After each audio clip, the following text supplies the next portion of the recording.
I've just realised I forgot to turn your sound on, so that didn't actually come out. Right. Okay, your sound is on now. I'm not.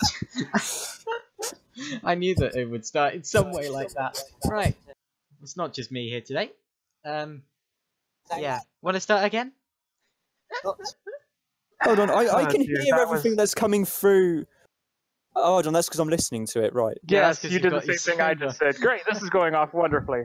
Well, anyway, now that we've bumbled our way into the beginning of this show already, I'm Forza18, joined once again this week by Josh, Hello. and the laughing in the background was obviously could only be Rob. Hello. Yes. Where were we going to start? Oh yes, the Marrakesh E-Prix happened over this weekend, and it was quite interesting. Yes, it was For those of us that watched it. interesting indeed. Yes, and there were even some of us who were actually reporting on it. Yes. all Yeah. right, Talk us through that, Rob. Don't be bragging. Yes, humble brag over here. Yes. You can brag so long as I can brag afterwards. Oh And God, it was Okay, go Enough, on. it was both of you. funny because I was doing a live report thing, of Free Practice 2. Was Very it a report or wasn't it a report? It was not a report. live It was a live thing. report thing. Didn't you hear? It was a report of FP2, and they had a little graphic up showing the temperatures, and it was actually colder than what I thought it was going to be in Marrakesh. Well, Northern fact, it was- Hemisphere, so. Yes, but it's North Africa, Josh. Yeah. It's one of the times where it's cold and it rains there. So yeah. I think it's actually still further north than Malta. Oh, dearie me. No, I digress. It was, it was an interesting weekend. Felix Rosenqvist won the race for Mahindra, and it was actually amazing that he was able to do the entire race, given that his team had actually only just finished putting the car back together the lap before he was due to come in for his car change, because they were changing the battery on the car. Well, let's be clear. The second car, not the car he was starting with. Yeah, so the second car. It was... Yeah, and it was... After that, it was just a really good drive from the young Swede. He made a very good move on Sebastian Buemi to take the lead with a few laps to go, and held on. I mean, 5 laps Buemi... to go, he took the lead, yes. Yeah, and I mean, Buemi didn't do anything stupid because he knew that second place, good championship points. So, yeah, it was pretty good racing. I leave the recap of the race in your hands because you were reporting on it, and you did even less than me, and I was barely watching it. In fairness, I was looking at the FP2 report, I have which I properly written down notes, and you're supposed to be the reporter. Interesting. wrote. In fairness, I was looking at FP2. Okay, that'll help. Okay. Anyway, you missed out the big points. Before that, which was the big news coming into the weekend for Formula E. Was that the absence of Neil Liani from Dragon Racing? Not the big news that I was thinking of, but okay. Because you're not going to get it right, I shall just come out with it. That was the news of them securing a title sponsor. Oh, gosh, yes, the ABB sponsorship announcement. That was a really big deal, not only for the series, but for the FIA in general, because I believe it's the first time an FIA series has had an actual title sponsor. Yes, the ABB Group was the title sponsor that was announced. It's rumored to be around $150 million over a 7-year period for the series. And it is the first time an FIA-sanctioned single-seater series has title sponsorship. So it is now the ABB FIA Formula E Championship. Yes. And That's good. Was I the only person who mistakenly initially read it as ABBA? Probably not, actually. Okay. I wasn't sure whether to call it ABB or AB, and I was just saying, it can't be AB. The app group. The app group, Yes. I'm just going to call it ABB. It is ABB. Yeah. But Sebastian Buemi started on pole, secured the bonus points for Renault. Felix Rosenqvist passed him with 5 laps to go and claimed his 3rd career win and 2nd in a row after inheriting the Hong Kong win. And there were collisions and time penalties for multiple people, which changed the running order. Yeah. I'd say surprisingly few for Formula E. In fairness, the Maro Engel, Nick Heifeld, Edo Mortara incident was quite amusing. Because what's the golden rule of motorsport? Don't hit your teammate. Yeah, that's pretty much what Mortara ended up doing.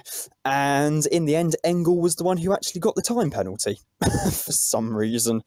Did he really? Yes. Was it Mortara who hit him, or was Engel who hit him? Because the cars were similar, and I'm not sure from the replay which one hit whom. I couldn't remember who was where. I would assume Engel was the one who hit his teammate, which is why he got the penalty anyway. I could be wrong though. Either way, it was a pretty bizarre incident. Yes, it meant well, Maro Engel got a penalty, and that dropped him to 13th, which promoted, ironically, 12th. Nick Heidfeld up to 7th. Well, 13th.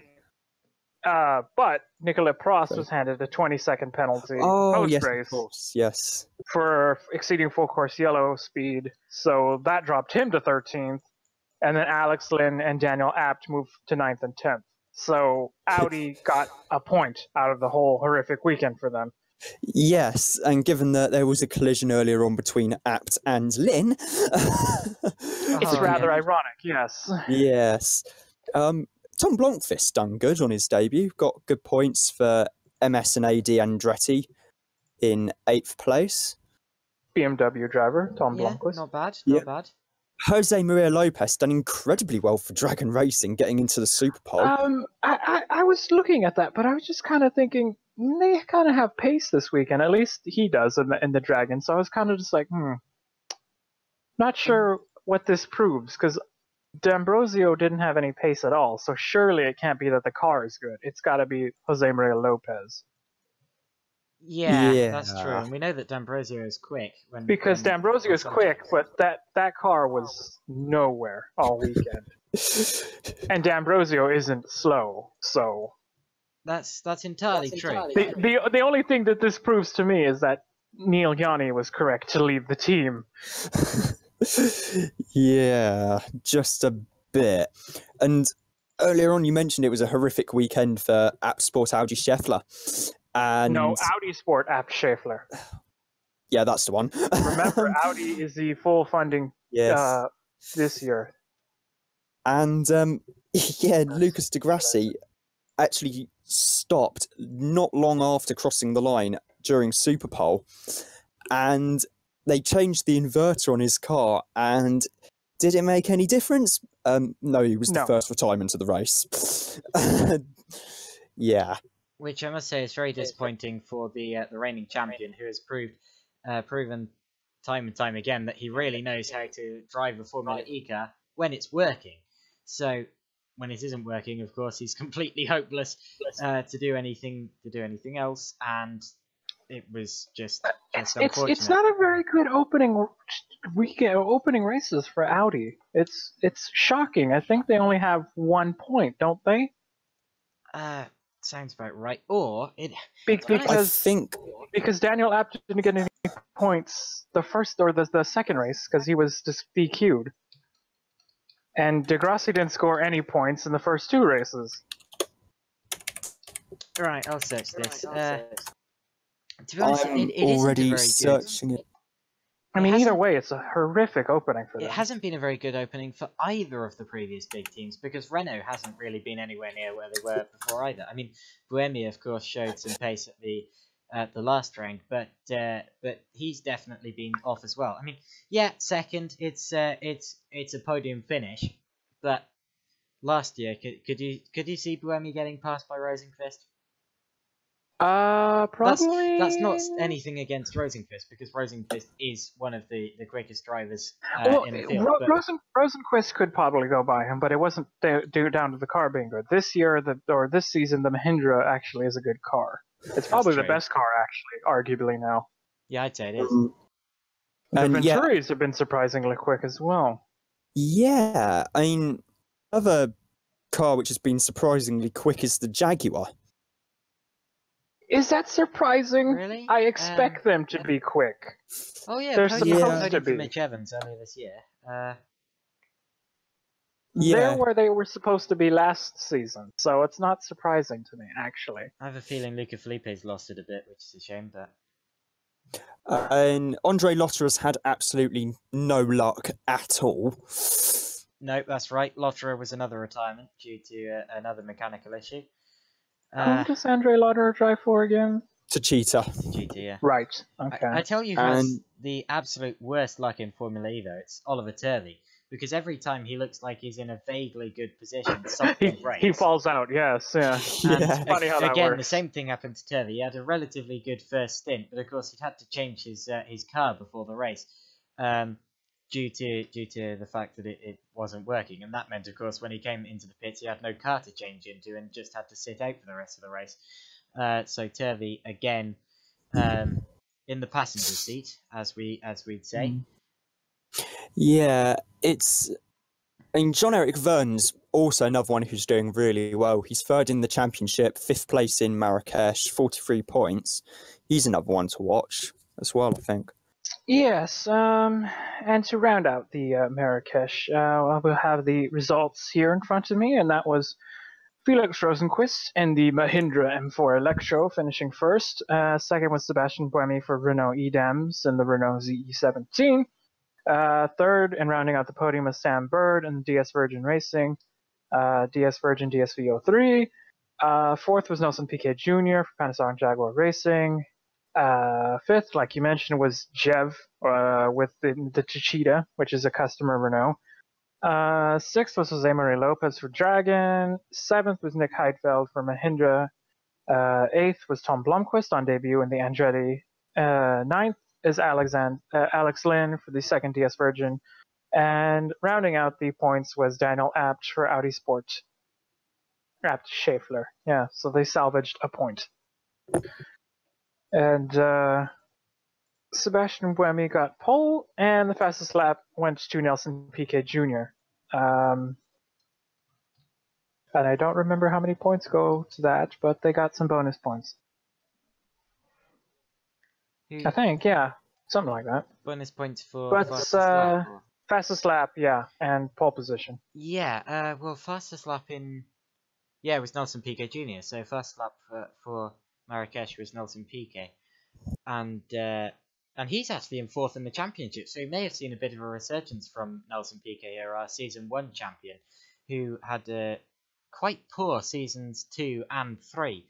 And 2 fourth positions so far this year. He's definitely got podium pace, I'd say, and I'm looking forward to seeing what he can do later on in the season as well. I seem to remember he did surprisingly well at Punta del Este last time they went there. There's a track that actually works for Formula E, Punta del Este. I'd say it does, awesome track. Awesome track. And next race is February 3rd at Santiago, Chile, yes. Which someone I know, not naming any names, thought was in the USA, but never mind. Would that be you? No, not me. I know my geography, except when I'm sure I got something very embarrassing wrong. I know my geography, except when I don't. Yes, exactly. What was but it? Moving I thought past something was somewhere and it was somewhere else. Yes, but moving past your numptyism, we know that's your brand of humor. I pride in my numptyism. There was this weekend the first rookie test for Formula E on the Sunday after the race, and Nico Müller was fastest in the Audi Sport for Audi Sport Abt Schaeffler in the Audi e-tron FE04 with a 1:19.651 in the afternoon session. And second was Some guy named Pietro Fittipaldi. Yes, no idea who that is. He'll never do anything. For Panasonic Jaguar Racing in the Jaguar I-Type 2 with a 125.97, and rounding out the top 3 was the number 6 of Maximilian Gunther in the Dragon Racing Penske EV2 on a 126.57. So very rounded out lineup there. Surprising lineup, actually. Yes. I remember hearing that Paul DeResta said that the car was surprisingly good. He said he expected a lot worse going into this from what people had said about Formula E, but he did say the car was better than they'd said that it was. So that's always a good thing, considering. Yeah. Our performance levels are better than we expect. Yeah. As opposed to the opposite, which is they were absolutely worse than we were expecting. Oh, that reminds me. I was reading Autosport magazine, and they had a thing in there about the Ferrari F2004, and Ferrari's calculations said that it should be half a second a lap quicker than the 2003 car. Ferrari's calculations were wildly incorrect, as it was best part of, well, 2 seconds. A lap quicker, so... Oh yeah. dear, Josh, really? But never mind, I'm moving past that. Okay. Just saw what you wrote in the chat. I'm gonna spare you that. just because that's not going to be seen. Oh, who's that echo coming from? Never mind. Just because that's not going to be seen after this podcast when you're watching it back. What I wrote was I remembered what I'd forgotten to do with the geographic location of places in the world. I used to think that Dunkirk was in Ireland, in France. It does sound like an Irish name. You have to say.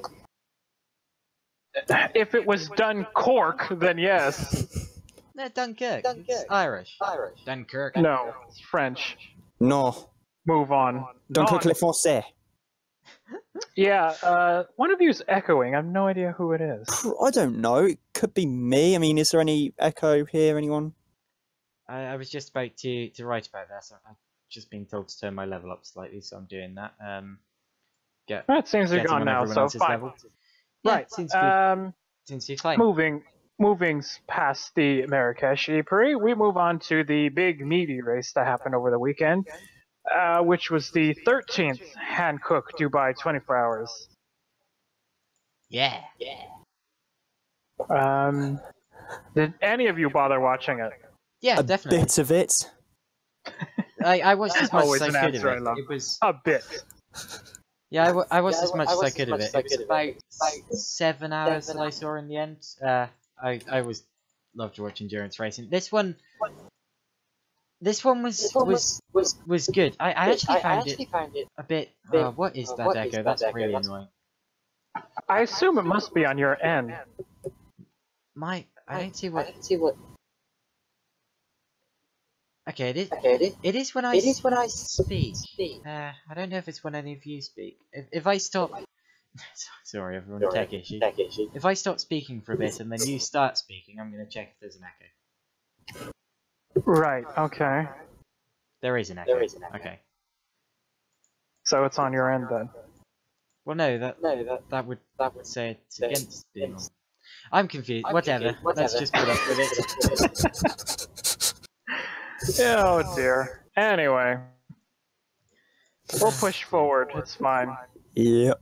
You can tell we're we'll not just tech fix guys. it with gaffer tape. We'll just fix it with gaffer tape, zip ties, and £10 lump hammer. Yep, do that. Yes. Do that. That's anyway, we'll yeah. steam ahead to the Dubai 24 Hours, like I said. And there was drama already from the get-go as a qualifying. The pole sitter was originally given the pole before not being on the pole. Oh really? I didn't hear about this. Yes, Christopher Mies had set the fastest time in the 777 MS7 by WRC Audi. Okay.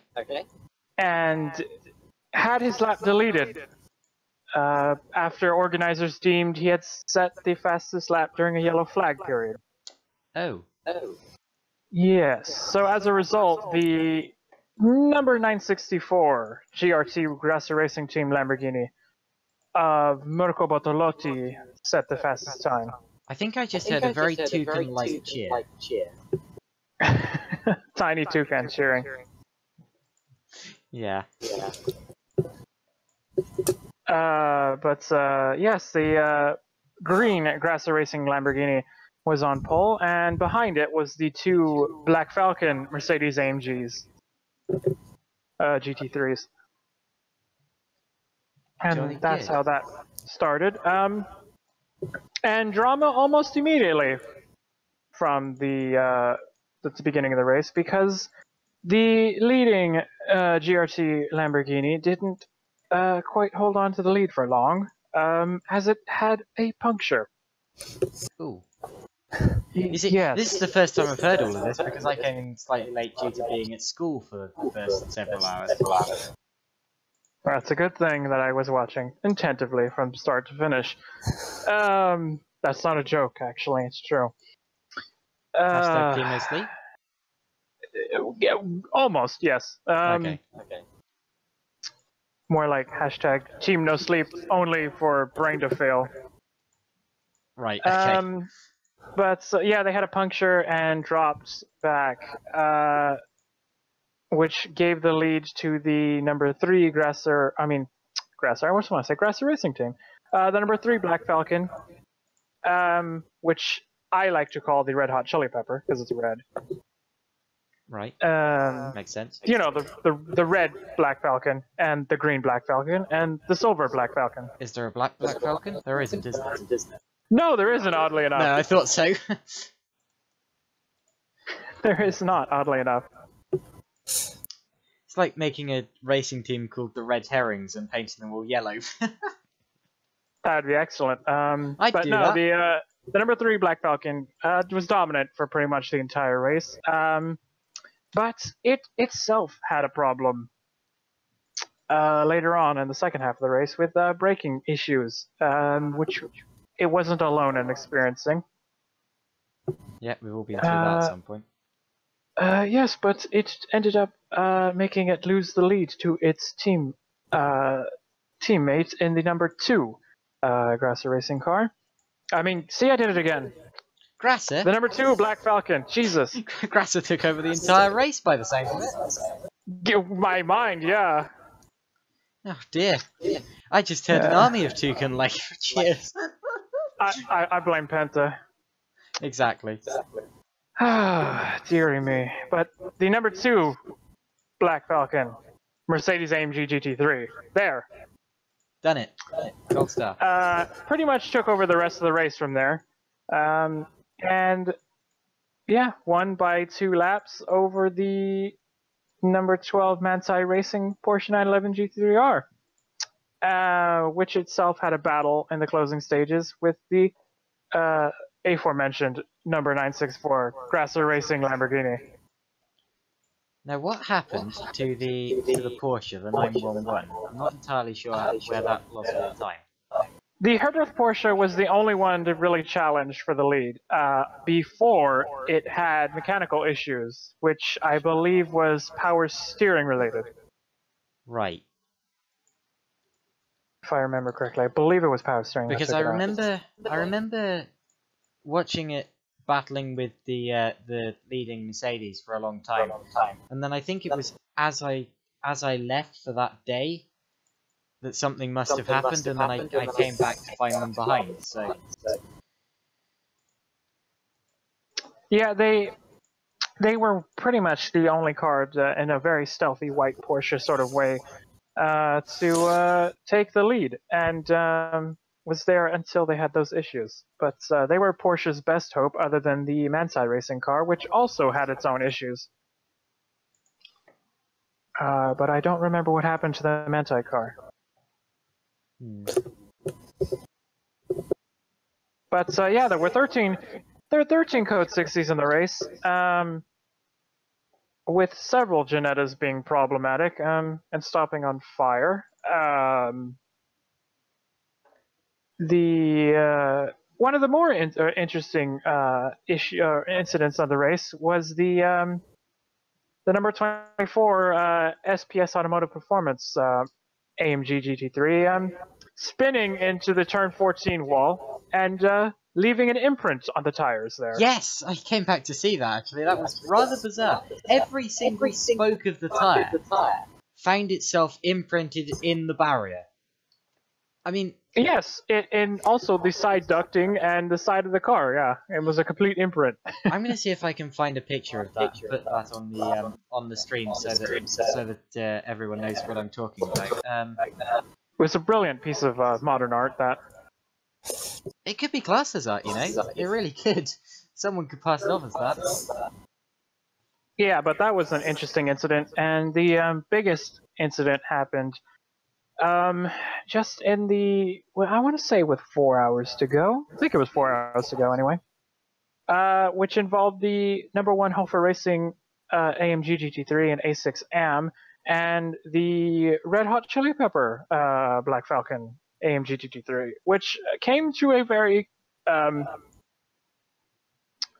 really interesting collision, because I don't think there's any pictures that prove what happened. Well, there are pictures of the aftermath, and there are pictures of the actual damage, and there are reports, of course. But I simply there's no footage of what happened. Yeah, there's no but footage. It would appear that the number 1 may have ran into the number 3. I think anyway, from piecing up the damage anyway. Certainly looks but like actually, it. you know what? I think it was the number 3 that it ran into the number 1. It kind of ran over it because it must have been lapping him. I don't know. It was the number 1, I believe, with all the damage in his front. Well, yeah, the number 1 had the whole left front corner ripped off. The number 3 had marks on the side, like it was dragged on the. But yeah, it was a weird incident, and took out the dominant leader for nearly 12 hours of the race. Very unfortunate. Yes, and that's what kind of put that to end, and the green Black Falcon ended up triumphing in the end. But not before itself experiencing a scary problem with brakes, as it literally came in moments before. I believe its left front brake disc had just completely disintegrated when they changed it.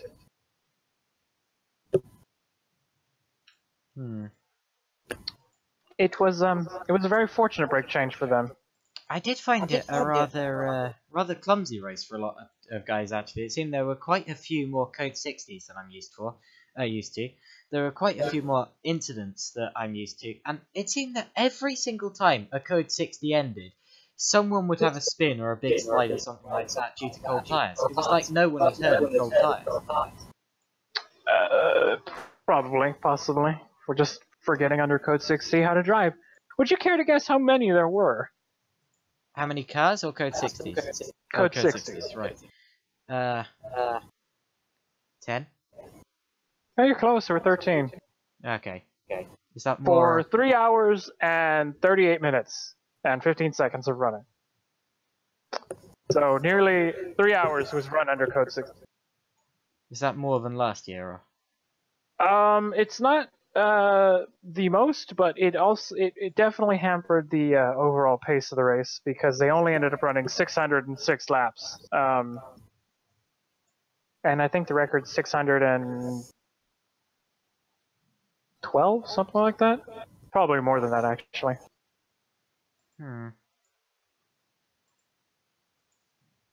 Yeah, they were definitely a long way off the maximum number of laps. That's the number of laps record. I'm being told the stream is black. The stream is indeed black, yes. Oh, I know exactly why that's happened. That's because I'm looking for a completely different footage. I'm looking. Right, so you're the reason why it's black. Excellent. Yeah, that's my fault.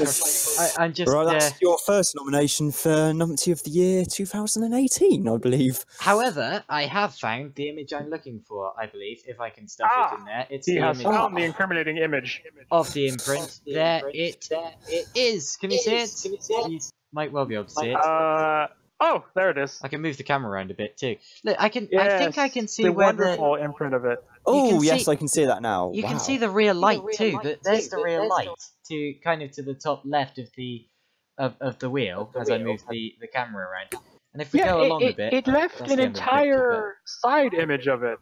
it did. Yeah. It was just the whole rear, The whole side of the tyre, car was on the wall. every spoke of the wheel. That's just one of the most incredible pictures I've seen in a while.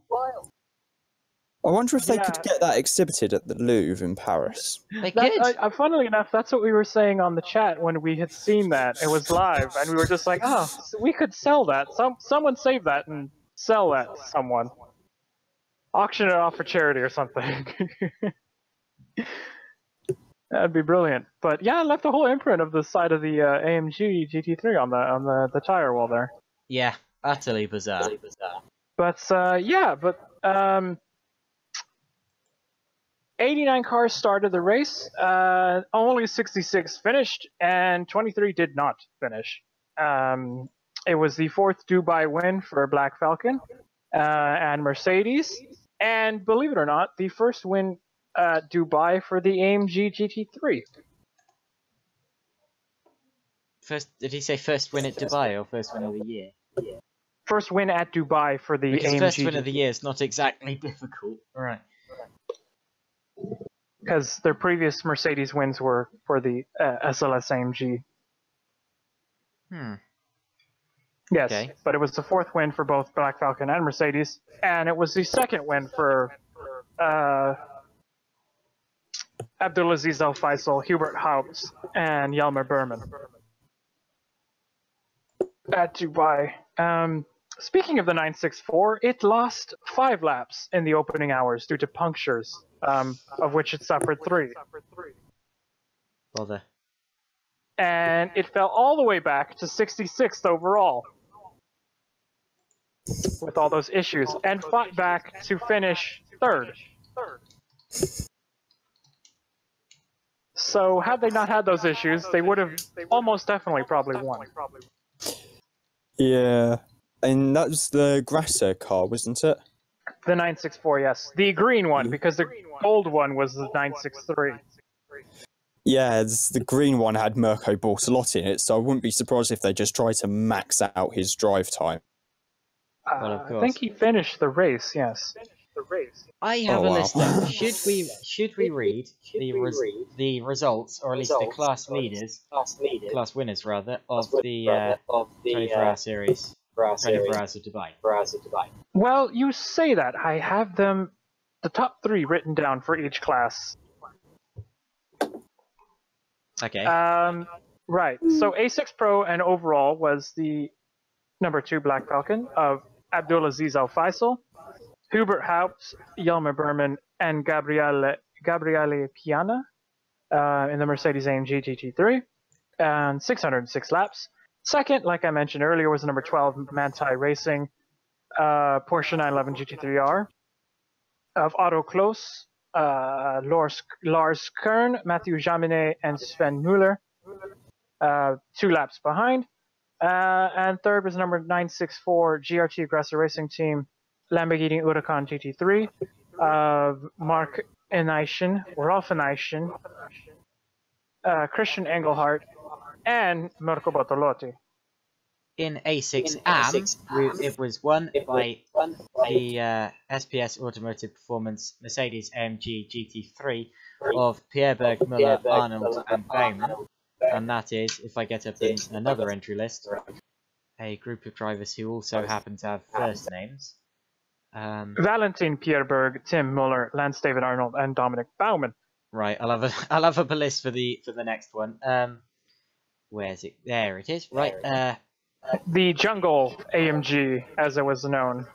In second place in A6 AM, actually quite a few positions lower, was the V8 Racing Chevrolet Corvette, I believe, there it is, of Luke Brahms, Duncan Huisman, Alex Van Tilt, Rick Abresh, and Finley Hutchinson. The Chevrolet Corvette C6 ZR1. Absolutely. GT2. Well, yeah. In third place, we had the HTP Motorsport A6M entry, Mercedes AMG GT3. What team on earth did I just read out? HTP Motorsport. That's the. It was a 25 car. The one that also had a bizarre incident where it was venting fuel and trying to peel off its own livery as a result. Okay, I didn't see that one. But anyway, Yes. that was driven by Alexander Khachevina, Indy Dunship, Ben Schneider, Martin Conrad, and Bryce Bosey. What was that one too? Oh, third in A6 Pro? No, AM, sorry. Yeah, yes, third in A6 AM. Rob Stern, SPX.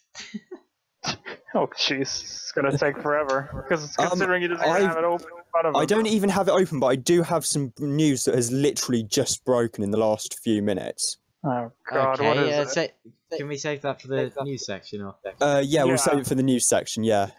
Okay, So- Anyway, Okay, steamrolling Bosey, you go on to into SPX then. SPX, yes. It was the number 37 Tsunami RT Porsche 991 Cup MR2 of Andre Krugeluk, Komi Ledegar, Alexander Gadai, and Alessio Rivera, who finished 6th overall in a very sneaky drive. Good day to you too. Yeah? Not quite sure I understand that. But second was the number 89 MRS GT Racing Porsche 9912, as it says here, modified in parentheses, of Helmut Rodig, Jörg Bernsteiner, Alfred Heger, and Christopher Zockling. And rounding out the podium and DNFing as well, which is an impressive feat.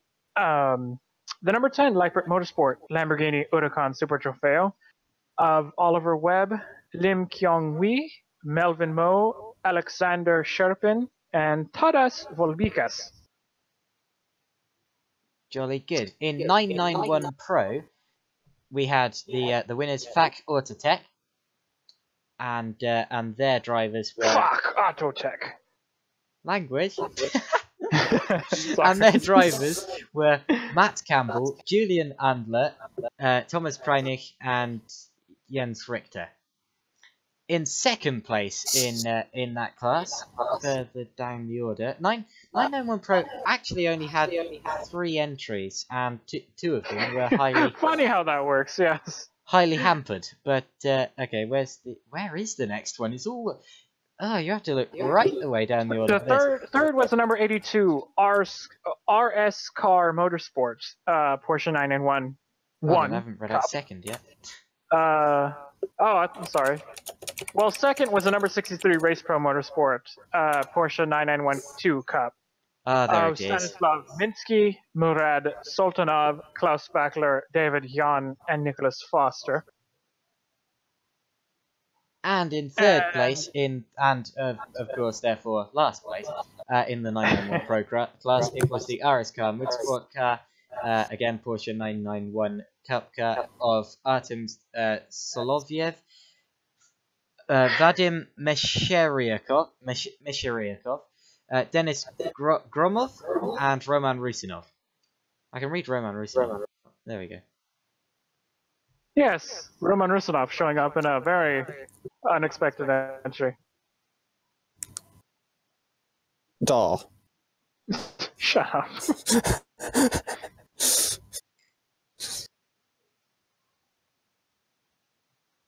Ah, dearie me. Yes, Okay. What was I doing? I'm completely off track. Well, now. you're about to read out the 991 AM podium.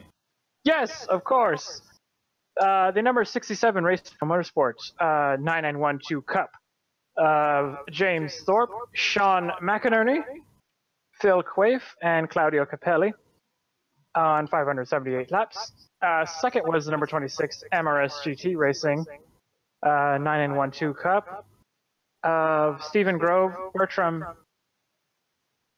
Homung, Matthias Jesserich, Glenn Van Parish. And the third was the number 95 Dual Racing Porsche 991 Cup of Ramzi Mutran, Nabil Mutran, Sami Mutran, and Jules Westwood. The TCR winner was the number 130 Liquid Moly Team Engstler. Hang on, you skipped GT4. Did GT4 winners finish ahead? No, they didn't. So TCR is next.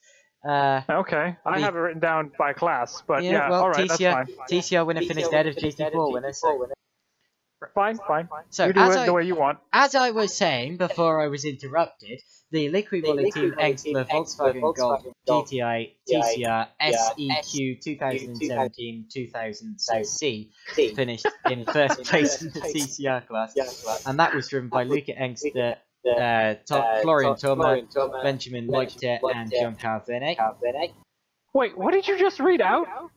The Liquid Moly Team Engstler Volkswagen Golf GTI TCR SEQ 2017-2000cc lineup.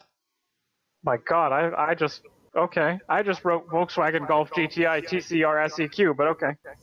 I was just reading out the entire line on the entry list, but okay. In second place in that class, displacement from now on. In second place in that class was the LMS Racing by Vazquez Racing, Seat LCR Racing, TCR V3 Racing, DSG 2000cc Racing. He literally just did what I told him not to do. I was thinking at the time.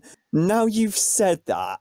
Driven by Ollie Kangas, Kari Pekka Laxonen, Antti Burri, and Willem Meyer, all racing. In third place in the TCR class, actually quite a long way down on this group after various issues, was the number 115 Bonk Motorsport Audi RS3 LMS DSG 2000cc of Herman Bock, Max Parkel, Rainer Parkel, Volker Pipemeyer, and Michael Bonk. Bonk. Brilliant name. Bonk. Oh dear. I've started something now. Moving back to the way I had it down, which is the GT4 ahead of a TCR. They finished behind. Class. I don't care overall, I have it written by class. They still finished behind. Anyway. First was the number 248 Phoenix Racing Audi R8 LMS GT4 of Philip Ellis, Jonas Lapalainen, Gosia Redest, and Jean-Louis Jasper. Second was the sister number 247 Phoenix Racing Audi R8 LMS GT4 of Adderley Fong, Marchi Lee, Sean Wei Fong. Wait, hang on. Sean Wei Fong Thong. There we go. Daryl Young and Charles Kwan. And rounding out the podium was the 264 Black Falcon Team TMD Friction Mercedes AMG GTR SPX, because it's an unhomologated GT4 car. Kevin Wing Kinsey, Frank Yu, Jonathan Hui, and Antares Au. In SP2, which again is up the entry list, so Forza's going to not like this. But yeah, because that's completely wrong. Whatever. But they did finish behind both TCR and GT4. Yeah, just go on, read it. I don't care. And the race winner was the VDS Racing Adventures Mark Focus V8 with 5000cc. I'm not going to read that out every time, don't worry. And they're from Belgium.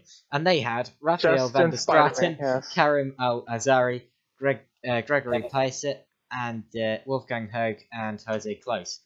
So that was the SP2 class winner. Great to see the Mark Focus doing so well, actually. I mean,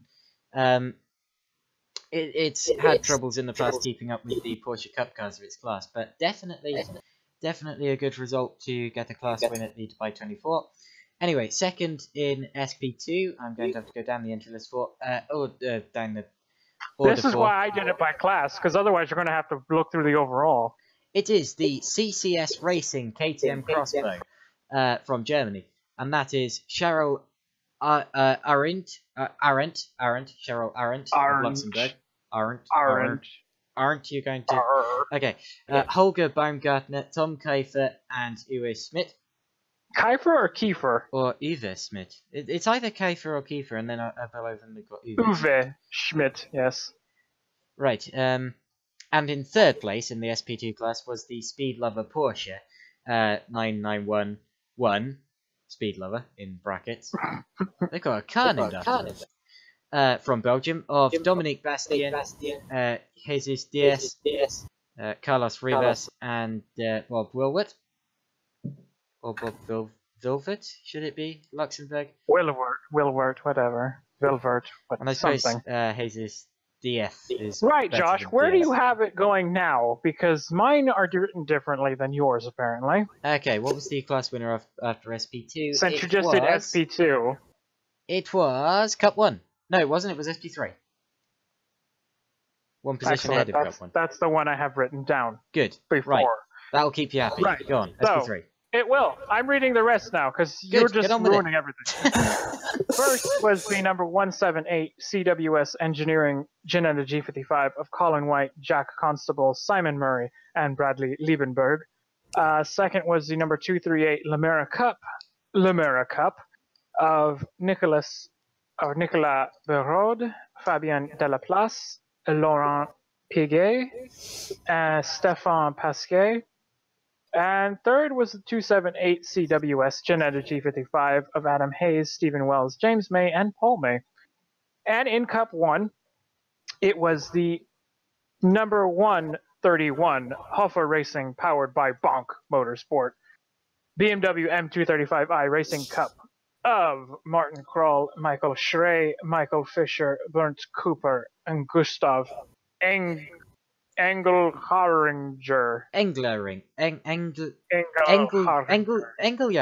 I think we had a debate over this last episode too. I'm going to say it's Engelharinger or Engelharinger. Sure, let's go with the most Scandinavian version. Yeah. Engelharinger.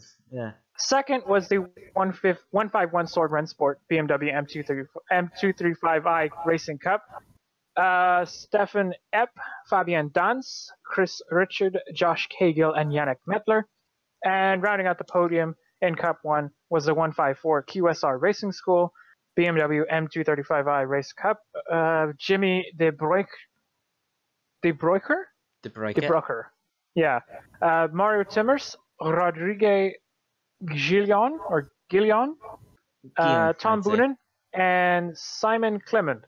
And rounding out the final class. I should point out quickly as we went past the Cup 1 class, for that final spot on the podium with QSR Racing School, Simon Clement is 16 years old. He's old enough to be my classmate. Young enough, rather. Wait till I bring up the Asian Le Mans series and you'll be shocked. Yeah, it probably will be. Racing drivers are getting younger. Or I'm getting older, or both. It's a combination of both, I think you'll find, because that's how humans work. But, yeah. I think you can figure out the A2 class, because it only has 3 people in it, and that would be the winning Renault Clio Cup 4 of the number 162 Sicily Motorsport. Adam Morgan, Max Bird, Frank Bird, and Jake Giddings. Second is the all-Danish number 171 Jonsson Consulting Peugeot RCZ of Soren Jonsson, Lars Mogensen, Niels Naiboe, Christian Hansen, Kasper Brunn, and last, and rounding out the podium in A2, is the 164 Sicily Motorsport Renault Clio Cup 4 of Max Coates, Harold Reitig, Adam Hatfield, and Stefan Just Young. If there were only 3 entries, does that mean that if I started the race right now, I could still finish 4th? If there's only 3 entries, you can only finish 3rd. No. If I entered with a completely different car and just did it completely on my own now, just like one lap, come round and see the checkered flag, I technically still get 4th. Yeah, probably, because you're fourth of 4. Great. But that's basic math, Josh. 2 plus 2 is 4, minus 1, that's quick maths.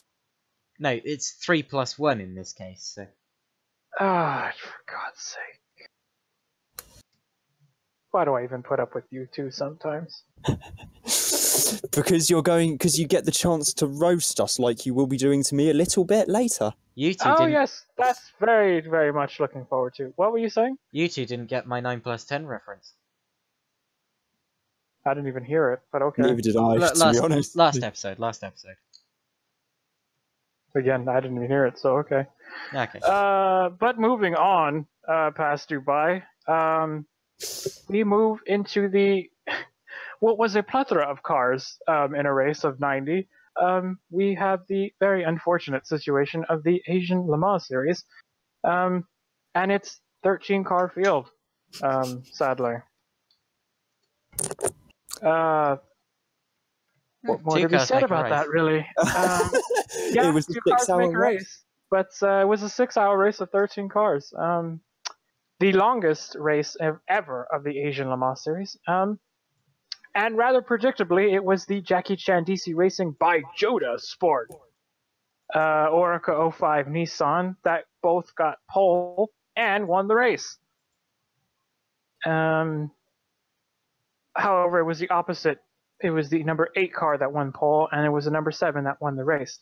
And it was the all-Malaysian effort of Jasmine Jafar, Weiron Tan, and Afiq Ikhwan Yazid winning the race, with the sister number 8, Oracle 5 Nissan of Stefan Rakelmi, Harrison Newey, and Thomas Laurent finishing second. And rounding out the podium in LMP2 was the number 37 Team BBT Ligier JSP2 Nissan of Anthony Liu, Davide Rizzo, and Pipo Durrani.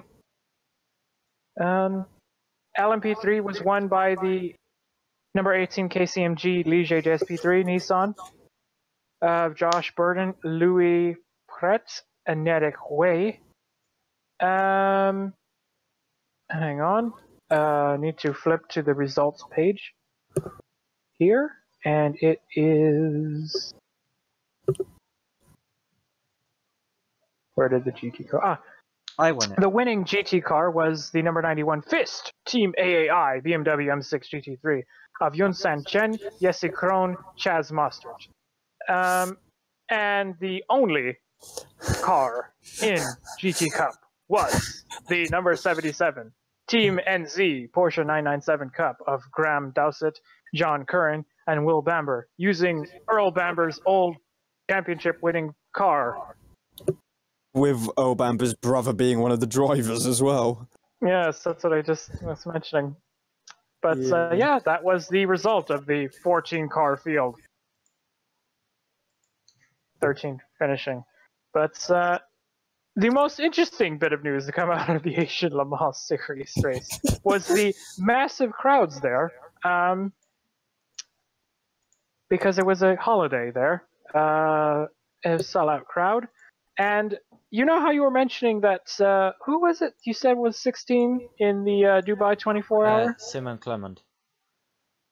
Yes, well, I am prepared to raise your 16. Or should I say lower your 16, actually? Yeah, it would be lower your 16 in this case.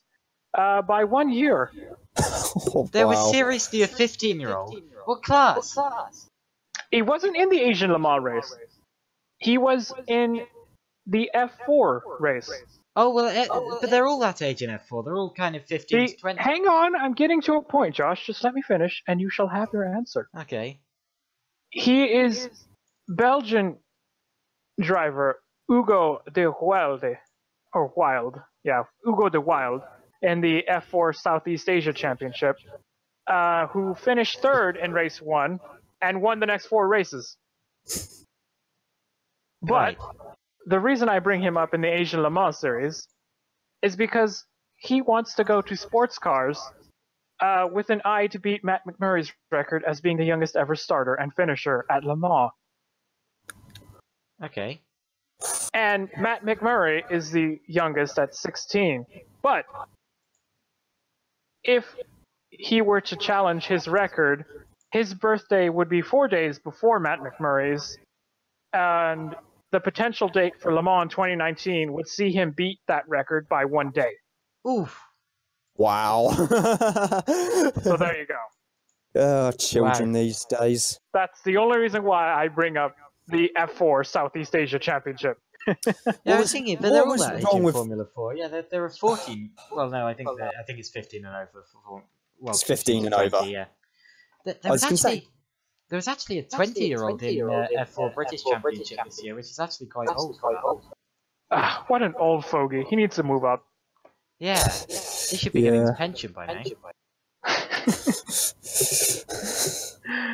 Oh my goodness. Right, moving past that race, spectacle, exhibition. I don't know what to call it really. Thing, yes, we'll go with thing because it's the kinder version. Oh, wrecked. I take it What wasn't was it as that you wanted exciting to bring as up? the 24-hour series prototype Well, race then. from the highlights, it looked pretty interesting, but I didn't bother watching it because I got busy. Okay. Which the And I didn't 24-hour have any effort to It make wasn't 6 24 hours? hours. Yes. Okay. But what was the breaking news that you were shouting about earlier? The breaking news is that Eurosport and Discovery are going to be broadcasting the Suzuka 10 hours. Oh, great. When is that? And why August do I care? 24th to August 26th. It's the inaugural Suzuka 10 hours in the Intercontinental GT Challenge, round 3 this year after Bathurst and Spa. Will it also be online? I hope so. Presumably I it will would be on... assume so, because I don't have Eurosport. Me neither. I do, but I can't be asked to deal with adverts. And in other news, Corey Lewis is confirmed at Paul Miller Racing for this year's running of the Mobile One Sebring 12 Hours, brought to you by Fresh from Florida. I'm sorry, you need to reread that. Yes, Corey Lewis will be joining Paul Miller Racing for the Mobile One 12 Hours. No, that'll do. I just needed to know the driver. That's it. I don't need to know we know the name of the race. We know it. The actual Sebring 12 Hours and not the one which the WEC rather is going to be running 2 hours after the proper race. Right, okay. During the super season, so yeah. Yes. But moving past that, swiftly past that, Josh had some driver news he wanted to bring up while we're in the news briefing section Yes, of it's this. the very, very highly anticipated and very, very predictable Is it matter. highly anticipated and is it predictable? Yes and yes. Williams driver lineup in Formula One. And that has, of course, gone exactly the way that I predicted, I think. Wait, where did I... I'm sure I predicted... No, I actually predicted... Oh, never mind. Ignore that. Okay, well, let me just spit it out. It's gone the way of Sergei Sorokin. So Sorokin will drive the main seat going into 2018. And Hang on, the main seat? yeah, well, Kubica's going to be the reserve driver, so that's sort of like the other seat. Felipe Massa has retired. Therefore, by people being in team, surely Lance Stroll would be the veteran driver then. Yes, he is. By logic. Sorokin, Since he's already Sorokin's there. older. That doesn't necessarily make someone the veteran driver. No, but If he's not there, you can't call him the veteran of the team. He's not there. well, they don't really have a veteran. They have two very, very young drivers. And by the Um, way, it's annoying that they're both younger than they should be. Well, that's interesting because you remember that Martini was not going to be That's satisfied. why I said it's annoying that they're both younger than they should be. That's what having a Yes. test driver in your 30s does, though. Exactly. Now that's what. So that's, they're going to send that's how Robert they've done it. Kubica on. Oh, that's I see. So they're going to send Kubica on marketing duties while Yes. the other two race. Yes, Interesting. exactly. While they also get some Russian money. I see. I Yes, see how this exactly. works. Yeah. That's Also, exactly the how fact it's that gonna Kubica's work. probably more marketable anyway than Sorokin and Stroll put together. Well, yeah, Kubica's a race winner. Damn near world champion. He's probably more personable as well, but yeah. Here's an interesting question: how high up the championship standings do you think Kubica would have got in 2008 had BMW not withdrawn their development? Won the title. You think he would have won the title? They had the best car other than McLaren. Kubica, had they kept developing the car and had he been a tiny bit luckier in the first couple of rounds, he would have been world champion. Probably a good enough guess. Well, luck is just part of racing, I'd say. But in terms of if BMW had actually, I think. Well, I mean, I know he would have beaten Raikkonen. He very nearly beat Raikkonen as it was in an inferior car near the end of the season. Tied on points with him, of course, and only lost out due to Raikkonen having scored, I think it was 3 wins to Kubica's 1. I'm being heckled on the chat by Penta. Are you? Why? Okay, let me have a look.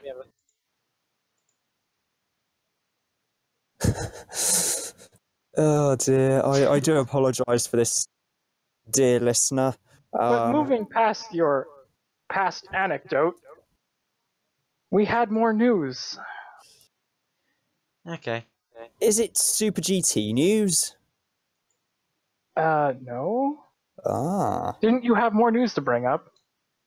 I've got news of a new Toyota, which was unveiled. Oh, never mind. You're skipping ahead. I'll bring it up then. Which is the news that we have Lena Gade joining the IndyCar series. Yes, I forgot about that. The biggest news of the day, sir. Yes, indeed it is. Arguably one of the best engineers of this generation.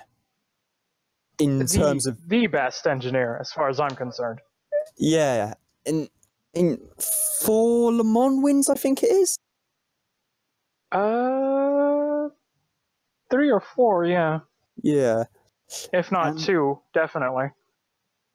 It was when Lotterer, Trellier, and Fessler just kept winning Le Mans for like 3 or 4 years in a row. The dream team of Marcel Fassler, Benoit Trellier, and Andre Lotterer. Andre Lotterer, yes. And Lena Gade were an unstoppable combination, and she will bring her genius to Schmidt-Peterson Motorsports in the IndyCar series to be the head engineer of one driver whom I'm not sure we've ever heard of in the IndyCar series. One Mr. James Hinchcliffe. James Hinchcliffe is very lucky. Has Hinchcliffe won a title yet?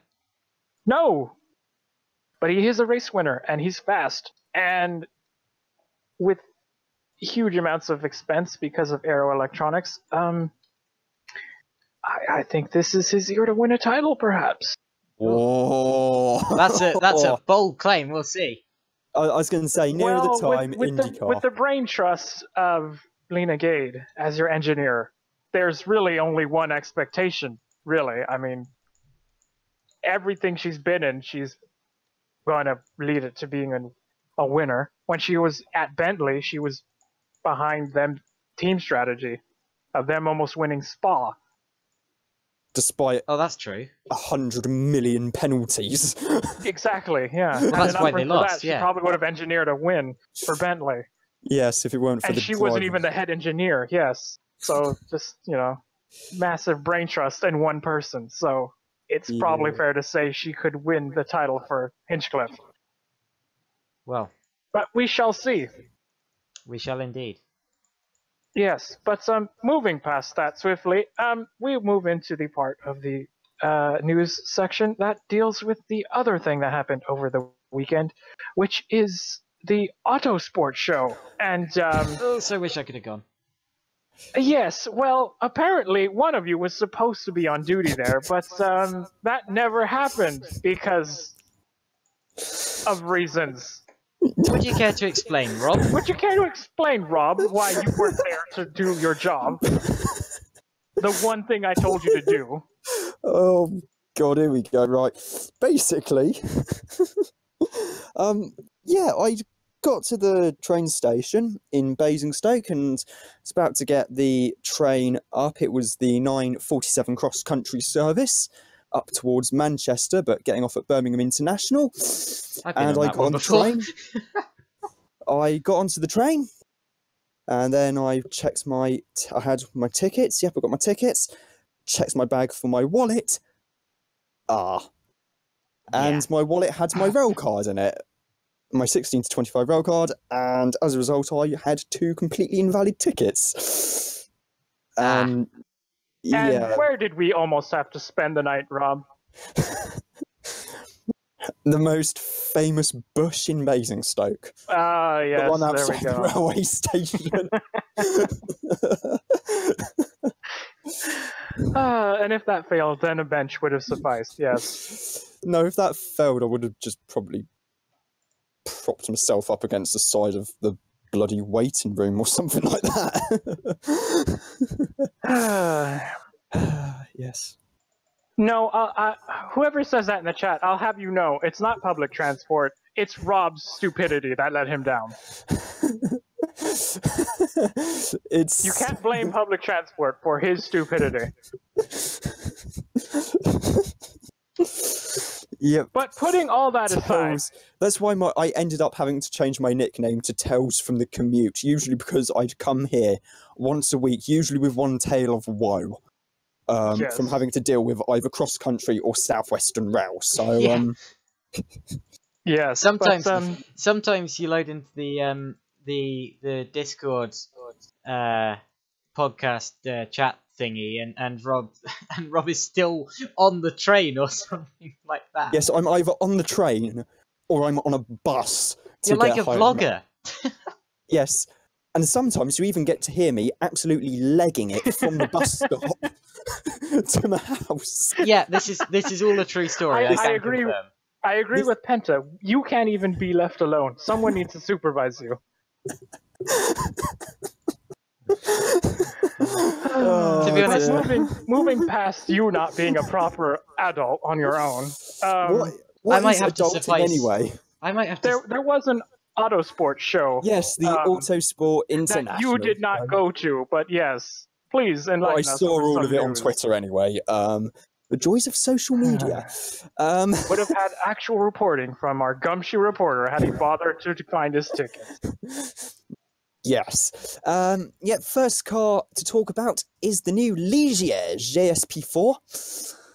Wait, why is that the newest one to talk about? Because it's the newest Ligier. You can't even get the rundown right. I'm doing it in the order it is in the tabs on my browser, working up to the most anticipated and fastest car. Will I overrule you? We're going to talk about the important prototype, which isn't the Ligier GSP4. It's made up in the county of Yorkshire, hence the Yorkshire Rose on the front of the nose. So, county of Yorkshire. It's made by a company called Ginetta. Right, I'll stop the Yorkshire accent. Yes, it's the new Ginetta G60-LT-P1.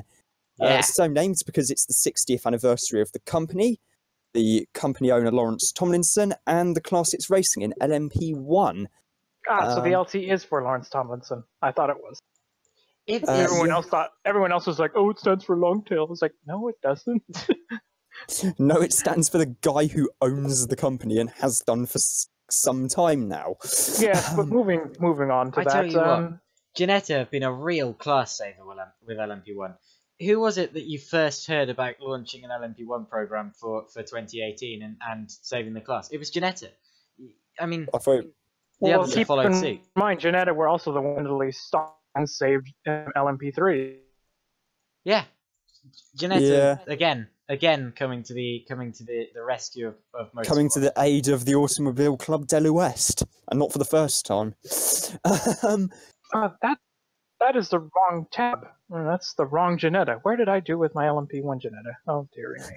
You're looking at the G58, I think. Yeah, that's where I looked at it and went, that's not the right one, because it said LMP3 on it. I was like, hang on. Yes, it's... Ginetta had some truly world-class consultants working on the car, including Adrian Reynard, Paolo Catoni, and Williams Advanced Engineering. Nice. Yes, the wind tunnel of Williams, also designed by Adrian Reynard, who is no slouch at designing a prototype. And we still don't know whose engine is in the back of the Manor car that was debuted there in a lovely blue. Yes, a lovely blue. Is the Manor also an LMP1 Ginetta? Or... Yes, both Manors. Okay. Or the Manor, No, rather. there's one Manor, and another Yes, one's so- an LMP2. But if they get one, then the LMP2 entry will be upgraded to a second Ginetta. I think that's how that works.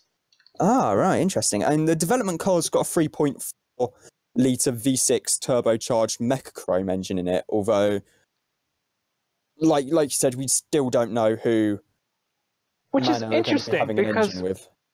we don't know what engine they're running.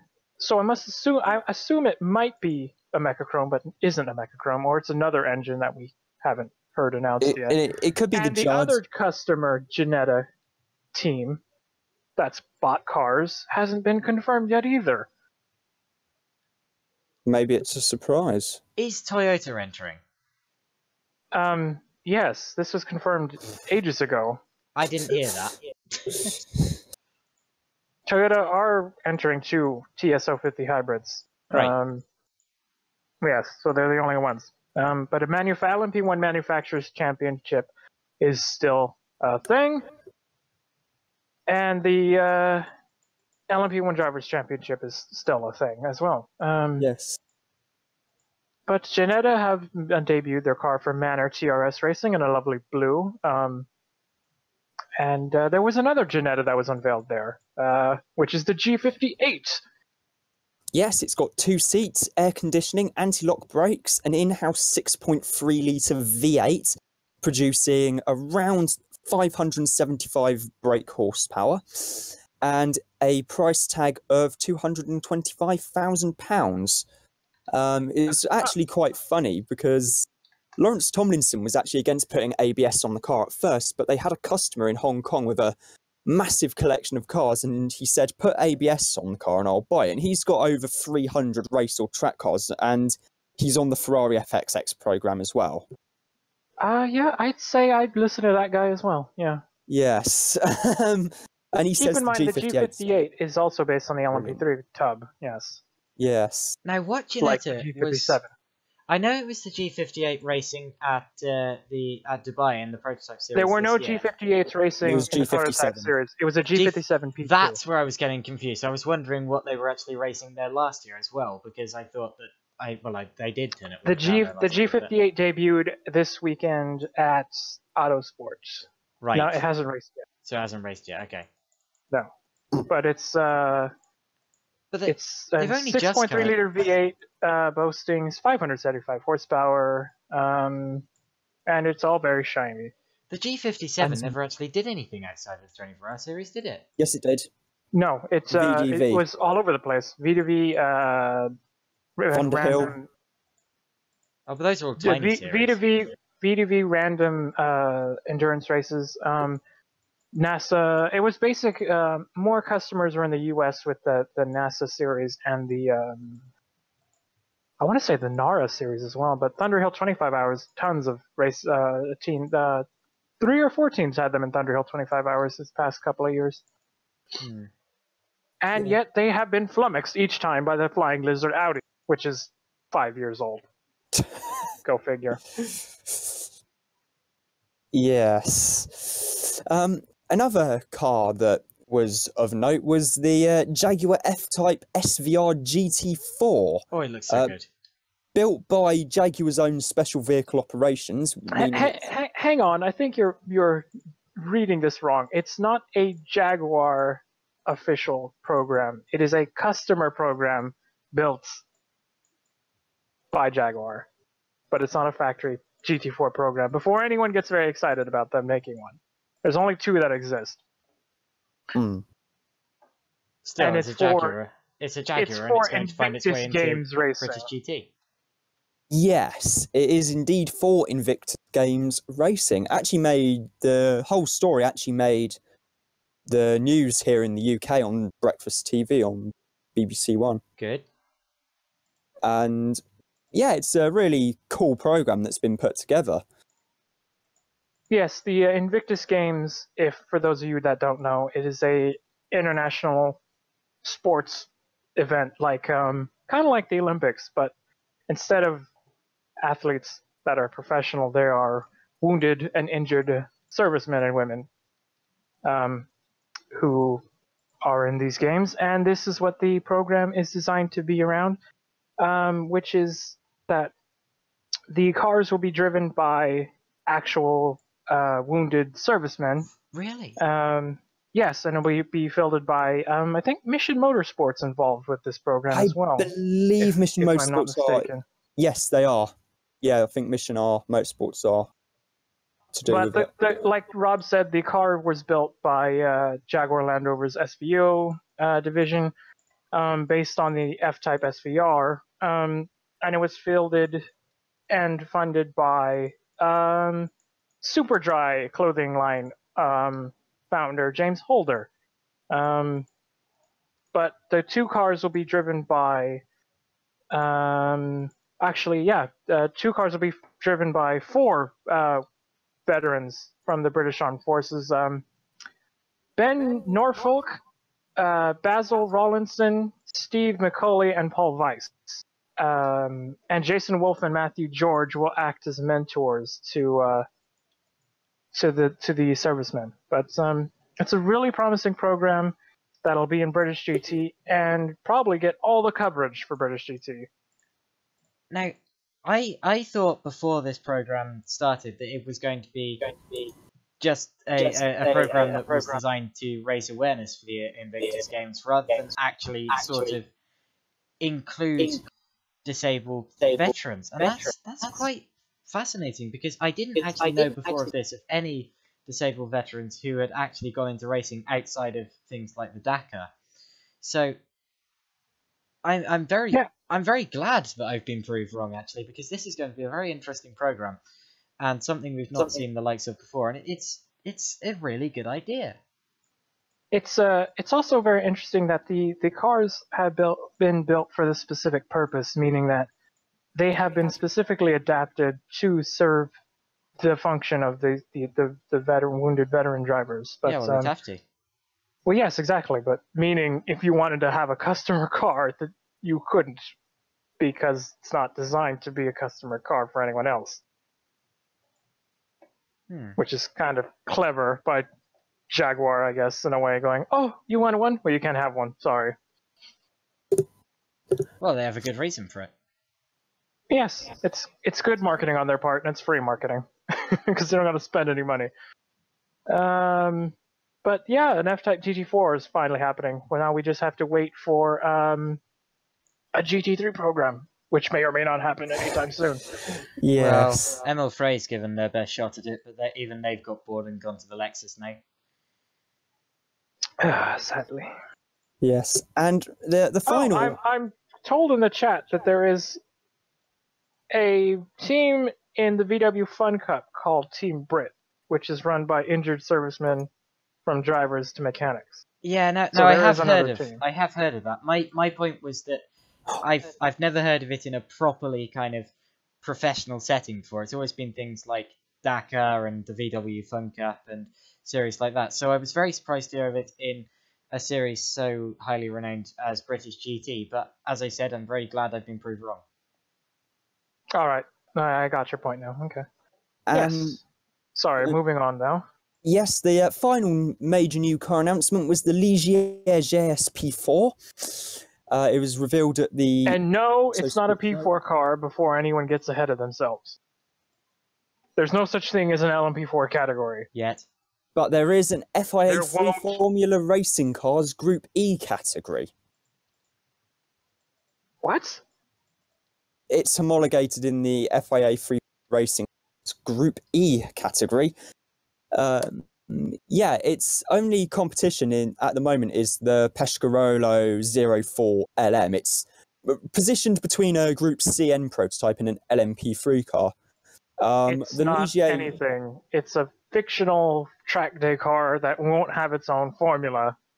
I don't understand the point of it, really. It's €160,000, LMP3 turb, carbon bodywork, supercharged Ford V6, 3.7 litre, 420 brake horsepower, 6-speed gearbox. It's basically a radical. Yes. I mean, not to, throw stones or anything, but it's basically a radical, is what that is. But it's French. That's the only difference I can see, really. Did you want me to mention some Super GT news? Yes, let's move to the other auto show that happened, How's which was in Benson Joplin Tokyo. doing? Yes, the Tokyo Auto Salon, and Toyota had a massive unveiling of the GR Supersport concept. A really cool concept that James Glickenhaus kind of yes. took issue with. It's just funny. Really? Does it look like... It does look like a Glickenhaus. Is that what the issue was? No, it doesn't look like a Glickenhaus. His thing was that he was bemused by the fact that they were using LMP1 technology and making it into a road car, because that's basically LMP1. what the SCG-003 basically Yeah, it is. Yes. And it's actually got this pretty much the exact same 2.4 twin-turbo V6 electric motor system used from the LMP1 car. I believe it's got a very similar steering wheel and tub design as well. LMP1 tub, yes. It's also been testing at Fuji Speedway, and it's got the race car produces 1,000 horsepower, but they've had to detune this one to near 985. Nearest makes no difference. That's 1,000 in my mind. Yes, it's absolutely unbelievable. The thing I All noticed... it needs is some lights, and you can make it a road car, really. Yeah. The thing I noticed was that it has slick tires, so I'm very surprised they call it a race car for the road, because it's not going to be allowed to race or drive on the road. Well, it's a concept. Yeah, I was going to say it says concept yet. in the name. It obviously needs lights on it and some tires, but they could make that a road car, which also begs a question.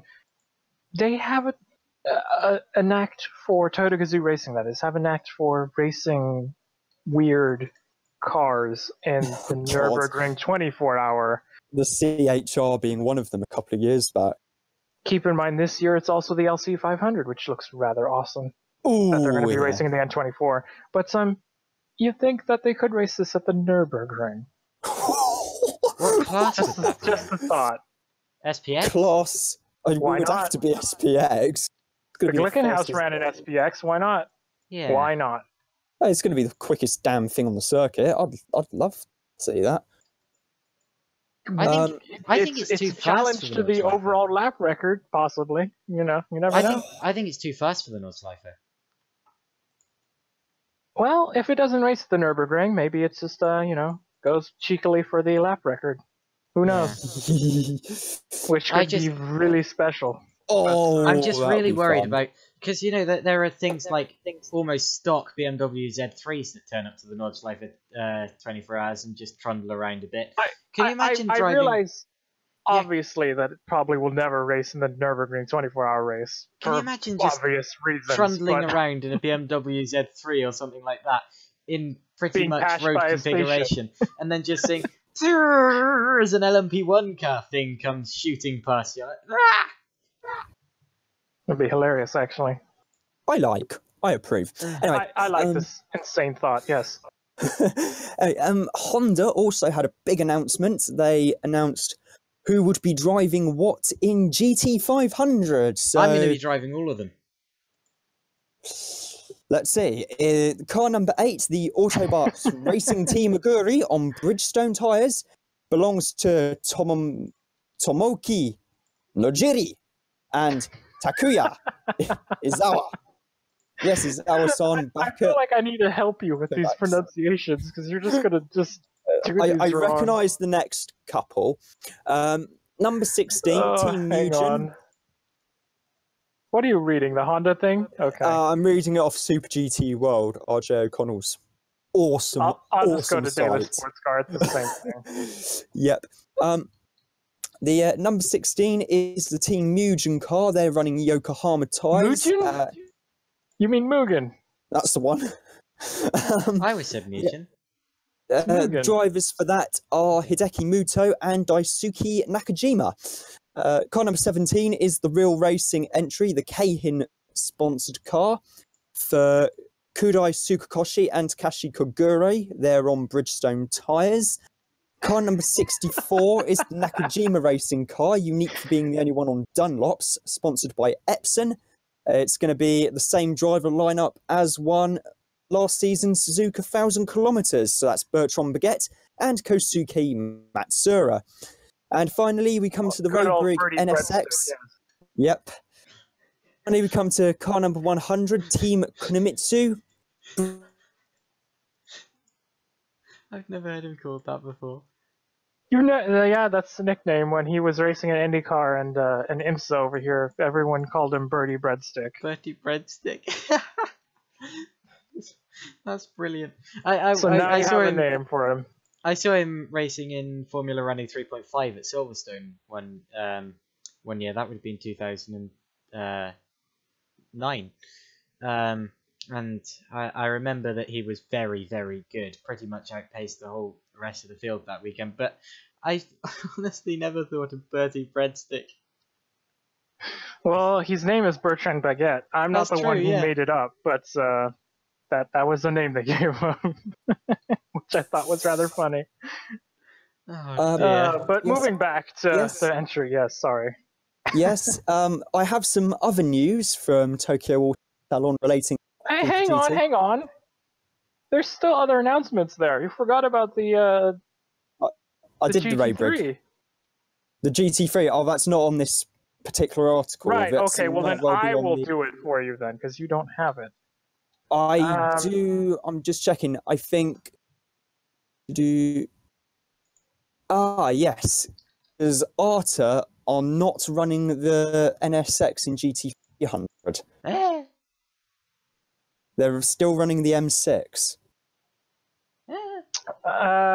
Let's see here. I have in the announcement that's Adrago Racing or Adrago Corsa would sit out Super GT after a year and enter the GT300 category of the brand new NSX GT300, the name Modulo Drago Corsa. Also, that team founder and former GT500 Drivers' Champion Honda racing legend Ryo Mishigami would return to the series as a team lead driver in the NSX GT3. Super GT will also, the NSX GT3 will also have a new team in GT300 with Car Guy Racing. They are legends, those guys are. Yes, anyone who doesn't know, seek them out on YouTube. They have brilliant videos. But there will be two NSX GT3s and Super GT GT300 with Car Guy Racing and Modulo Drago Corsa. I think it was a couple of years back at the Idlers 12 Hours at Motegi, which is the 12-hour race run by Nakai-san from RWB, the Team Car Guy crew turned up with a brand new Lamborghini Huracan Super Trofeo, literally just to do a shakedown over the 12-hour race. Bloody these are brilliant. the same guys who run Aston Martin Valkyries. I mean, not Valkyries, Vulcans. Vulcans, yeah. Yes. They even won a round of Blancpain GT Asia last season as well, if I'm correctly, on their debut. Yes, but moving to the other news from Japan. Yes, shall I do the news on Good Smile Racing with Team Ukyo, aka the Hatsune Miku? Oh god, the Hatsune Miku car, rather. You can't even read correctly.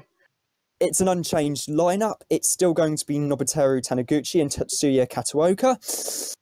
They've changed their car number to 0, and they're going to be entering the Suzuka 10 Hours with a certain Mr. Kamui Kobayashi joining them. I argue with that logic, but whatever. 0 is not a number, but okay. It was used in F1 a couple of times when both Damon Hill, Mansell and Prost retired, yes. Zero is a placeholder, not a number. But yes, that's why it was used in F1. In other news, Cars Tokai Dream are looking to rebound with version 2 of the Lotus Evora. Oh my god, what is that hideous thing? I think it's the Toyota Mark X, but interesting thing to note about the Evora is that their two drivers, Kazuo Takahashi and Hiroki Kato, the former is 65, the latter is 50. Okay. Very, very experienced lineup there. In other news, LM Kazuo Corsa. Takahashi and Hiroki Kato, 65 and 50 before the start of the season. Okay, Takahashi? interesting. Wasn't he racing back in the 80s? Might have been a You different probably know Takahashi. more than me, but yeah, maybe. I don't. About sports cars, I don't. But I mean, this isn't sports cars, but you know what I mean. New drivers and sponsors for the LM Corsa Yes. Nexus RCFs, Sort of a sports car. which Japanese is sports LM cars. Corsa will field 2 RCF GT3s, one maintained by Ing Motorsport. I think that's how it is anyway. I believe you're right. Ing. Yes. The other maintained by Osaka Toyopet Garage, but there will be substantial changes. Yes. The Ing LM Corsa entry will be fielded. Is the number 96 now, and it has its new title sponsor in Okoyama Toyopet and the K-Tunes Racing label. It will have Morio Nita, 51-year-old 3-time GT300 Drivers' Champion, and moves over from the number 50 Ing and Arnage Racing Ferrari to drive the number 96 K-Tunes PMU RCF GT3. Because they're the ones who had the really nasty accident at Okayama. Yes, I believe so. He will drive the number 96 with Yuichi Nakayama, former Japanese F3 champion and Toyota factory driver. And the number 60 Cintium LM Corsa RCF will be the 18-year-old.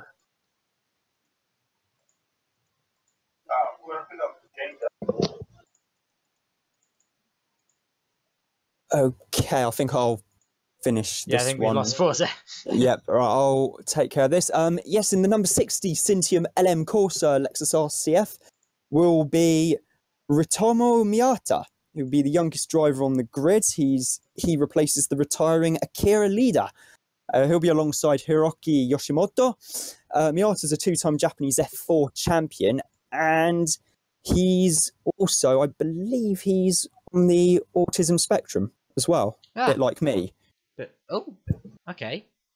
Wait, what? Yeah, I just said. Miyata-san. Sorry, say that again. What was that? Yeah, because I was just finishing off for the 60 and mentioned about Miyata-san. Okay, yeah, sorry. I said that he's on the autism spectrum. I just went, like me. Oh, okay, that's what you were saying. All right. Sorry about that. Yes, as Akira Leader retires. And yeah, in other news, Arta BMW. Is he actually the first driver with autism? Oh no, definitely not. There have been hundreds. Really? I can write a list if you like. Oh God, I'm very please interested don't. in that Never subject, mind. actually. Yes, you've got Arta staying with the BMW, and they will be keeping Shinichi Takagi and a certain Mr. Sean Walkinshaw. Nice. Yes, that's a standard, sticking with what they had last season. Yes, and Saitama Toyopet's Green Brave are... No. with the Toyota Mark X mother chassis. And the driver lineup of Shigekazu, Wakisaka, BMW Team and Studi will Taku suspend Banda. operations. That's sad. Sorry. Oh. I just read that right now. That's really sad. I like their little BMW. Very sad. The teddy bear no more M BMW. colors. Yes, no more teddy M bear. colors. And no more teddy bear. Yes, sadly. Damn, that is really annoying. But you get to have Saitama Toyopet Green Brave with their ugly looking... the sedan. I don't even know what that's been turned into a coupe. It's a Toyota Mark X, which is, I think, from memory, it's kind of similar to a 5 Series or a 3 Series BMW inside. But it's not a Toyota? It's you're right. It's not really a Toyota. Wait, then what is the point of that? Isn't that a Lexus? I have no idea because it's. Oh god, never mind. confusing as Existential brands don't make any heck. sense. But yeah, let's move on. Is that the last bit of Japanese news? Yes, I have some IMSA news. Oh, go on then. You mean you Andy didn't earlier, Blackmore. but whatever. Andy Blackmore has designed the new Liquimoli livery for Turner Motorsport. Liquimoli? Yeah, Liquimoli is sponsoring Turner. Liquimoli? You mean Liquimoli? Yeah, that's the one, thanks. Yep, it's going to be Martin Tomczyk leading the driver lineup for them at Daytona, as was announced earlier today. Where did you see this? Sportscar365.com. Oh, right. Because A news story, Tomczyk joins Turner. Yes, Tomczyk. He'll be driving alongside Jens Klingman, Mark Kvame, and Don Yount at Daytona. Kvame. Kvame. Kvame, yes. In Pirelli World Challenge news, Lawson Aschenbach. Oh god, you don't need to do Pirelli World Challenge. Nobody watches Pirelli World Challenge. Either way, Lawson Aschenbach's back to defend his GTS title with Black Dog in the Camaro GT4, but not like anyone's going to really be In watching. other words, hashtag obvious news. Yes. Yes, and that's pretty much all of the news. Oh god, you're breaking up now. Wonderful. Right. Is that what all the news you wanted to bring up then? Oh, dearie me. He's cut out again. Have I? No, Yes, you're you back. have. You're back. Oh, you're you're back now. Well, hey! Oh, jeez. Liked it better when you were gone. Oh dear. Yes, there was some other news. We'll Yes? get on to the biggest news story in a minute, but during the time we were off air, Count Ricardo Augusta passed away. Ah, yes. The for those who don't know who he is a very influential figure in racing, and he passed at the age of 67 after illness. He was basically one of the first people to take up Stefan Rattel's Gentleman Driver's Trophy in the Venturi 400 GTR, which helped stabilize Le Mans 24 Hours after the Group C era collapsed. He even was the key player in pushing development of the Venturi as an endurance car, and even made it into a one-make series.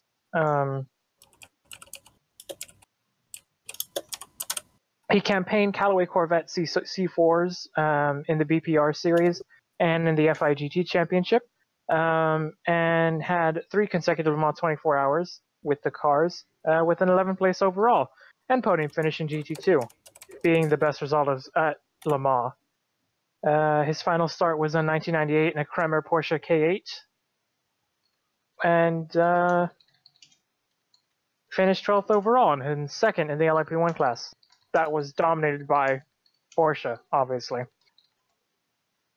Yes, and the other passing this week was that of Daniel Sexton Gurney. The great American Daniel Sexton Gurney, the Yes. big eagle, as we colloquially would call him. Probably the greatest American ever in motorsport. Really, I don't think one could argue against that. Race winner in Formula One, IndyCar, and NASCAR. The first, and I believe so far only man to do that. I was wondering about Montoya. Did Montoya win a NASCAR race? Yes. On road courses. Okay, right. Counts. But Dan Gurney was the first to do so, and of course he wasn't just a driver as well, because alongside his 4 Formula One race victories, he was also a great aerodynamicist and designer, even designing the Gurney flap, of course, as it's now known, which of course is designed to reduce the amount of drag needed to produce the same amount or a significant amount of rear downforce, and that's still used on many racing cars today. So, a very influential figure in all forms of motorsport, and yeah, it's just a shame that it has to happen, I suppose. He had been battling with health issues for a while, and sadly he succumbed to it. But this Dan Gurney was the most influential man probably in motorsport by doing. Keep in mind the reason why we all have Gurney. Well, because of Dan Gurney, coincidentally trying to decrease drag on his Indy cars. He also collaborated on, of course, the well-known story that was the Ford GT40 programs at Le Mans Ford, and winning overall with one Anthony Joseph Foyt, and Also spraying becoming champagne exactly on the podium. the first man to spray champagne as a winning celebration. And that, of course, is still being used to this day and will probably stay around for as long as there's motorsport.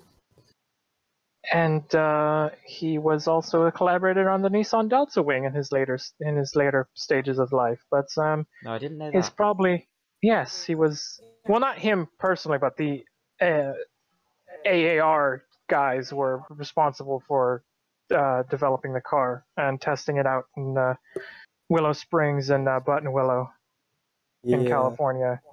I still think the best Eagle was the 1981 in Milwaukee when Mike Mosley drove from last to first and won quite comfortably. It used boundary layer adhesion technology instead of traditional ground effects, and that was the concept which the Delta Wing, of course, would use later on. Would that be the Pepsi Challenger? Yes, the Pepsi Challenger. Which is a great name for any car, yes. The wonderful yellow and white and beautiful Pepsi Challenger, yes. Yes, and to give you an idea just how dominant that performance at Milwaukee was, not only did Mosley go from last to first, but he then overtook the whole field again and won by over a lap from Kevin Cogan and Mario Andretti.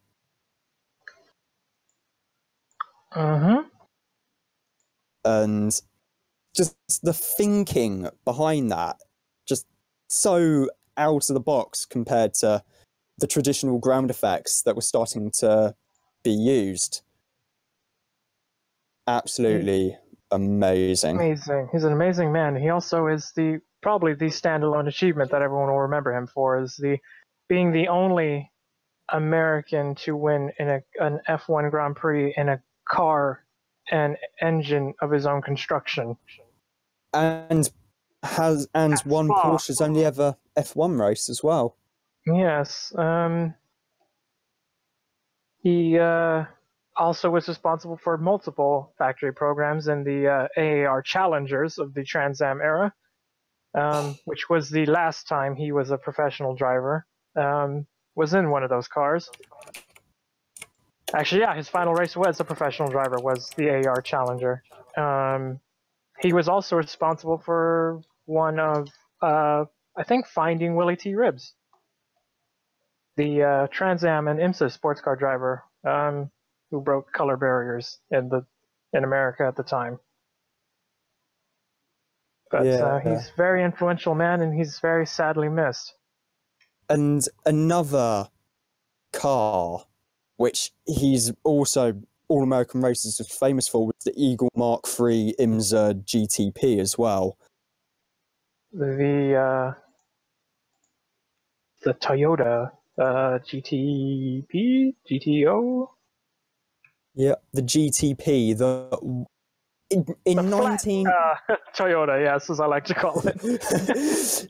Yep, absolutely staggering car.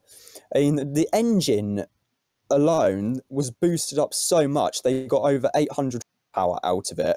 And Gurney later said that he was told that Toyota Racing Development actually blew up 4 dynamometers.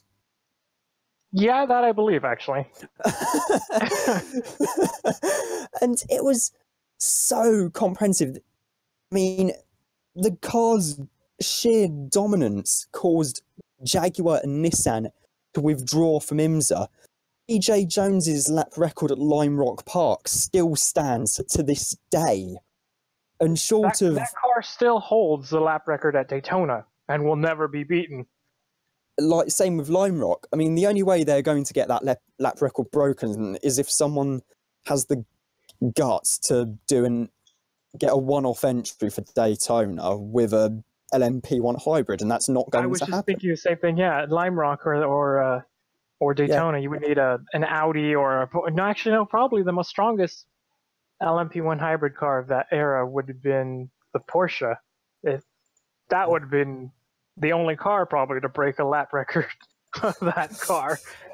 Yeah, I mean, in 1993, apart from Daytona where they got a 127 and Sebring where they got a 1.3, the other races they entered were 1.2s. Road America, Toyota withheld funding for the round, so they never actually turned up to Road America, although given the form of the car, it's quite feasible that they would have locked out the podium again. Well, it's fantastic. I mean, the whole of the 1993 season which they entered, and the 1992 season from New Orleans down through Watkins Glen, Laguna Seca, Portland, Road America, Lime Rock, Phoenix, and Del Mar would have all been won by either of the two AAR Toyotas.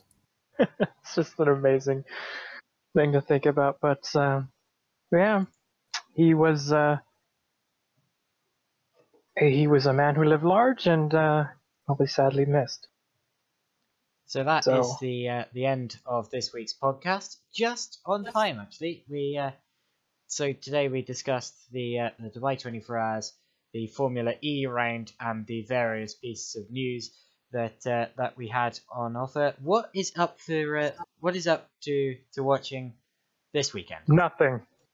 Absolutely nothing. Absolutely nothing. Literally nothing. Nothing at all. Which is fine. It gives everyone time to everyone to either rewatch Dubai or catch up on sleep because they're going to need it because next week is the Rolex 24 at Daytona. I tell you what. Yes. I'll tell you what you will want to catch. It's the Sim Racing Malta Championship kicking off. I knew this was going to lead into that. Kicking off on Friday. The 19th of it is the 19th. Yes, the 19th of January, 2018. Almost said 17. Sponsored by Porsche, driving Porsches at the Brands Hatch circuit, and that's I've seen the entry list for that. Actually, that's going to be absolutely thrilling, and I'm commentating, so I'm really looking forward to that. Yes, and catch it or else. According to Stuff and More in the YouTube live chat, there is also Toyota Racing Series as well. Oh, good. I'll see that. Go. There you go. And on that note of something to do, we will end this week's show. Thank you for listening. Goodbye. Bye. Goodbye.